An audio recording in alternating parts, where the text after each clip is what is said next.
I really hope these shorts aren't ruined. They don't look as bad as they looked when I first...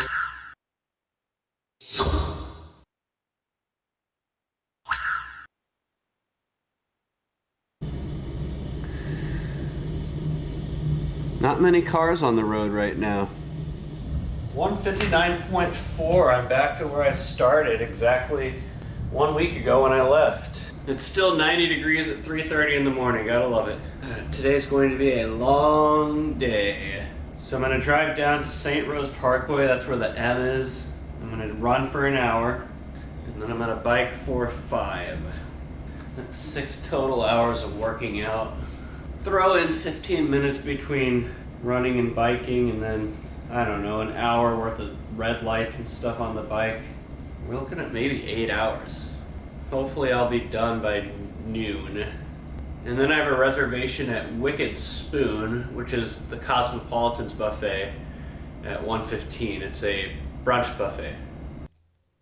So even though I got up really early and, had 9-10 hours to get my workout in, which was a 1 hour run and a 5 hour bike, I still needed to have a sense of urgency because, like I said, I did have a reservation at Wicked Spoon. So it was 3-4 in the morning over here in Las Vegas at the Palms. It was pretty quiet, but the calm before the storm of Labor Day weekend. So I decided to do my run at St. Rose Parkway, which has a pretty long trail going up and down it. The only downside being you have to stop at all the red lights, so the trail doesn't go under the red lights or anything, as you can see. But it was awesome. It was a great run because the thing about Las Vegas is, even though it's probably 90 degrees in this video, there's no humidity. So as long as the sun's not beating down on you, it's really not that bad. And so it was a pretty easy run for the most part, very calm run. But then after I was done running, I had to go over, change into my bike gear, and get ready for the long bike ride. So the bike ride, 5 hours, so I was going to try to get about 80 miles or so, and so I drove over to the M so I could go into their bathroom and change into my bike gear. Like I said, the M was also very quiet. I mean, it was, 5 in the morning, but it was what it was, the Thursday before Labor Day. Went into my bike gear, and the route I picked was going to go towards Henderson, around Lake Las Vegas, then back over to the Anthem area, Southern Highlands area, and kind of loop around and then do what I needed to do. But I had sunscreen on my face. I didn't do a good job of rubbing it in. But anyway, I got started. I didn't get started early enough before the sun come up, which is what I wanted to do. The wind was blowing about 10 to 15. But it was a pretty easy bike ride heading out to Lake Las Vegas. It was mostly downhill going there, though. And so a lot of the uphill parts, it was Lake Las Vegas is nice. It's a very nice area. Sam Boyd Stadium, but most of the uphill parts I faced were in the Anthem Southern Highlands area, which were on the back end of the route. I got something all over my lens of my camera, but to make it not clear, then I headed back to St. Rose Parkway by the Raiders practice facility. So that was a 5 hour bike ride wrapped into a minute. And I wasn't really that tired. It didn't wear me out like it did on Saturday. Probably because it wasn't that hot and not quite as much elevation gain, even though it was a longer ride. And then I passed another bike rider on St. Rose Parkway right there. And so after that, I had to get back to the Palm, shower and everything, and get ready to go to Wicked Spoon. Damn, I'm down to 157, despite all the water I drank on the ride. Okay, let's go lose some money on college football. So I heard a rumor that there is free parking at the Crystal Shops at the Aria Casino, which would be the closest place to park to the Cosmopolitan, which is where Wicked Spoon was at. And so I decided to test that theory out. I went over to the Strip.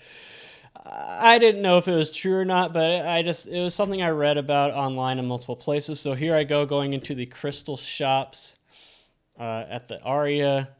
Going up to the parking garage, trying to find my way around. Oh, there's a parking gate. So maybe it used to be true, but it's not true anymore. So I'm like, okay, I guess the closest free parking to the Cosmopolitan, since Planet Hollywood is also paid parking, that would be the Tropicana, which is a pretty far walk, to be honest with you. So I had to walk all the way to the Cosmopolitan from the Tropicana. It was hot.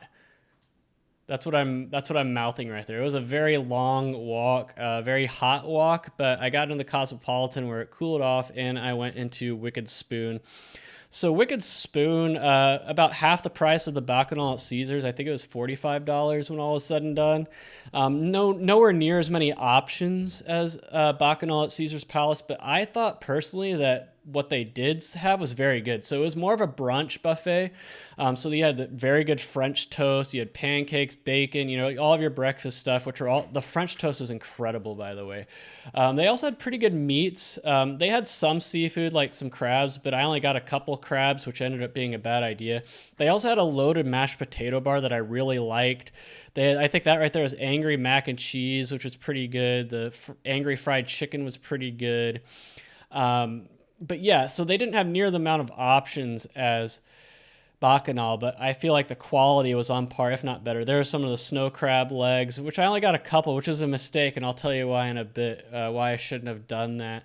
But yeah, as you can see, that's it right there. That's it for what they had. Nowhere near the amount. Like Bacchanal had like a lot of different rooms like of places, so they really only had one row here. The dessert, is that what that is right there?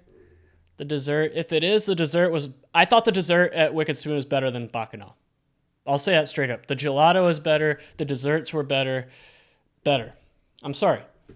So really, why would you go pay twice as much as Bacchanal as you would at Wicked Spoon? Because they just have more selection and more seafood selections. But if seafood's not really your thing or you don't really care that much, I thought Wicked Spoon was better price to price. Like even at $45, I thought it was better. Like if both of them were the same price, I would have gone to Wicked Spoon. The desserts were great though, like just incredible dessert. There's some of the pancakes. There's a loaded mashed potato bar. I got some prime rib, some pasta. There's some creme brulee. I made these ice cream sandwiches with the gelato and cookies. Like the desserts were the best part of Wicked Spoon, but the breakfast food was all great as well. So here I am walking out with a towel covering my crotch area because I spilled the butter for my crab on my shorts right in the crotch area, so it looked like I pissed my pants. I'm not even kidding. So thankfully my waitress let me walk out with that towel to cover myself so I wouldn't have to do the walk of shame, because that's what it looked like. It looked like I pissed my pants. So anyway, I was done eating, and now it's time to go to the Westgate for the first night of college football on Thursday. I had all my bets. I was able to get there and get into my spot. So if I'm ever at the Westgate, that's where I'm sitting right there. That's my spot right there. And so I made some extra game bets, which are FCS games. I got some of those in. And so Thursday night was it wasn't bad. The West Virginia game was good. You had Oklahoma State that had defensive problems, but the West Virginia Pitt game was good. And then the Penn State Purdue game had a pretty good ending. There was a call that I was asking that guy about in the Pitt game, wanted to get his opinion of, and they said no, so Pitt won the game. But anyway, I'm sure there's a Penn State scoring their late touchdown to take their lead against Purdue, where they eventually won. But you're probably wondering, how did I do? Well, at that point, I was up about $45, and I think 2 of those 3 extra games all hit. So I think I ended up winning like $65 for the night. So that was the first time in 6 years I've been able to walk out of the Westgate on the opening Thursday a winner. I'm usually doing the walk of shame, walking out of the Westgate, calculating in my head, how do I get out of this hole? But first time since 2016 I had a winning opening Thursday, so I was pretty fired up about that. And then I got back to my room and didn't have to get up early for the next day. I really hope these shorts aren't ruined. They don't look as bad as they looked when I first spilled the butter. They look like fresh piss right there in the crotch at first. Thankfully, I still have this detergent I've been using to clean my tri-suit. I actually have it laying here to dry. Oh, it's still wet. I have to wash this tri-suit after every use, but let's see if I have any left in here. It's worth a shot, right? So, week 1 of college football is the only week every year that I play parlay bets and teaser bets. I don't do it any other week. And statistically, I only need to hit 1.2 parlays to break even. In other words, I need to hit 2 of them. I made 13 this year. I'm already 0 for 2, so I have 11 cracks left unless I play more, which I probably won't. But anyway, I haven't hit more than 1 parlay to break even in 10 years. 2012 was the last time I pulled it off. I've hit 1 a few times.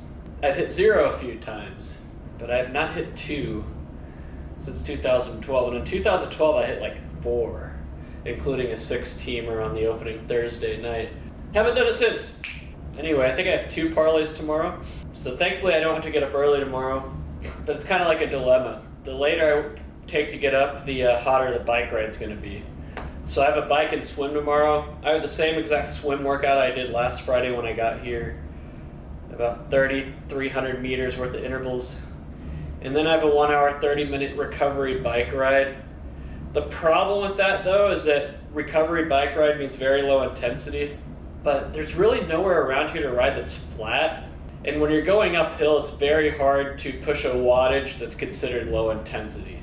You're almost certainly going to break that threshold when it comes to your power zones that are considered low intensity. Cramming 6 days of workouts into 5 days is going to make you tired. Anyway, I just hope I get a good night's sleep, and I'll pick it up tomorrow on Friday. Good night from opening Thursday in Las Vegas. Enjoy the view.